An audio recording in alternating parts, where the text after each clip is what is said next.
চুয়াডাঙ্গায় ভয়াবহ সংঘর্ষ। ইফতারের কিছুক্ষণ পরেই রণক্ষেত্রে পরিণত হল পুরো এলাকা।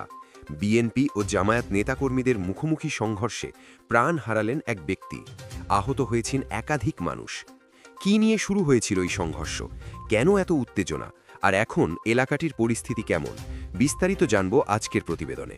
ভিডিওটি শেষ পর্যন্ত দেখুন এবং সত্য ঘটনা জানতে এখনই লাইক দিয়ে আমাদের সাথে থাকুন।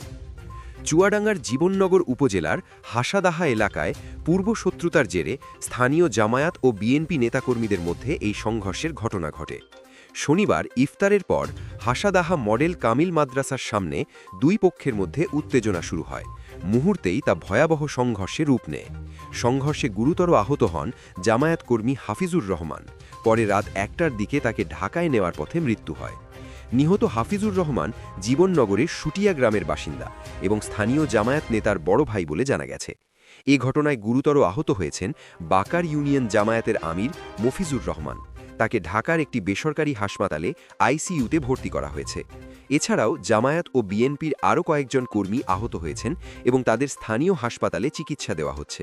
স্থানীয় সূত্র জানায়, শনিবার সন্ধ্যা থেকেই হাসাদাহা বাজার এলাকায় উত্তেজনা বিরাজ করছিল।